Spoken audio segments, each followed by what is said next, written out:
Hello Google, ঘুমন্ত বউকে কিভাবে ছুরি দিয়ে মারবো? তুই জানিস না স্বামীর আগে বউ ঘুমায় না? এখন বউয়ের হাত থেকে নিজেকে কিভাবে রক্ষা করব? সেটা একমাত্র তোর বউ বলতে পারবে। কিভাবে মারতে হয় আমি তোকে শিখাবো, তুই শুধু একবার ঘুমা। ভাবি, আপনি প্রেম করবেন না ভালো কথাই বলে বউর কাছে নালিশ করবেন? আমি শুধু বলছি ভাইকে একটু বেশি আদর সোহাগ করবেন। আপনার কথা শুনে বেলুন দিয়ে পিঠে বাংলাদেশের ম্যাপ ছাপাই দিছে। আপনার কপাল ভালো, আমার কাছে স্টিলের বেলুন নিতে আসছিল, আমি দেই নাই। দেখছো পাশের বাড়ির ভাই সিসি ক্যামেরা লাগাইছে, তুমি লাগাইতে পারো না? আরে উনি তো বাইরের খবর পায়, আর আমার কাছে জীবন্ত ক্যামেরা আছে, আমি ভিতরের খবরও পাই। জীবন্ত ক্যামেরা? এটা আবার কোন কোম্পানির ক্যামেরা? ওটা হলো আমার শ্বশুর শাশুড়ির কোম্পানির ক্যামেরা। এই কি বললা তুমি? আমি সিসি ক্যামেরা? এই তোমার সাথে মেয়েদের চুল আসলো কি করে? এটা তো আমার মাথার চুল না। এইসব কি বলো তুমি? সারাদিনে আমি বাইরে গেছি, আমার সাথে মেয়েদের চুল আসবে কি করে? তাইলে কি আমি মিথ্যা কথা বলছি? সত্য করে বলো, এই সাথে চুল আসলো কেমনে? এক মিনিট, এই শার্ট তো আমার না, এই শার্ট তুমি পেলে কই? বারবার কেন ফোন দিচ্ছ? বলছি না আমি তোমার সংসার আর করবো না। এই কথাটা শোনার জন্যই বারবার ফোন দেই। কোন কথাটা শোনার জন্য? এই যে বলো না তোমার সংসার আর করবো না, শুনলে কলিজাটা জুড়াইয়া যায়। কালকেই আসতেছি মাকে সাথে নিয়ে তোর কলিজায় আগুন ধরাইতে।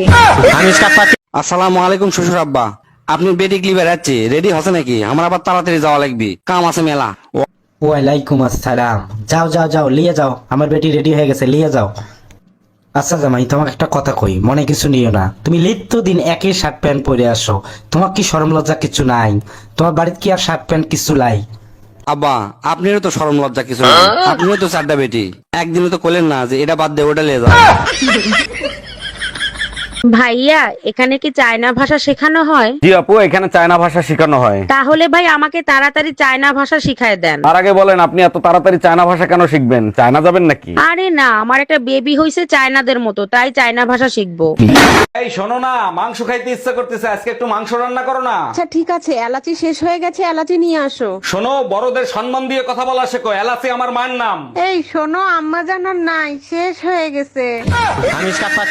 এই একটা জিনিস খেয়াল করছো? পাশের বাড়ির ভাই আর ভাবি এখন আর ঝগড়া করে না। ভাবির বেডরুমের জানলা ঠিক করার পরের থেকেই ঝগড়াঝাটি বন্ধ হয়ে গেছে। বুঝলাম না, জানলার সাথে ঝগড়ার কি সম্পর্ক? আরে বোকা, ভাবির জানলা বাইরের থেকে খোলা যেত। এই তুমি কি করে জানলে বাইরে থেকে খোলা যেত?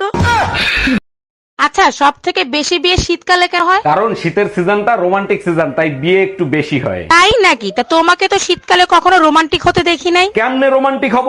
পুরো শীতে একদিনও গোসল করস? তোর গায়ের গন্ধে মরা মানুষ উঠতে তোর দেবে।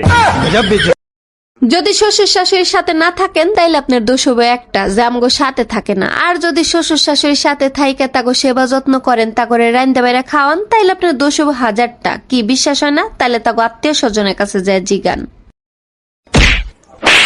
টুম্পা বাবার ছেলে তোমার কাছে পড়তে আসে, মার খেতে আসে না। মায়ের খাওয়ার কাজ করলে মায়ের তো দিবই, জিজ্ঞেস করো কি করছে ও। কি করছো বাবা? আন্টি তোমারে কেন মারছে? আঙ্কেল, আপনিই তো বলছিলেন আব্বার জায়গায় আপনার নাম লিখলে আপনি চকলেট দিবেন।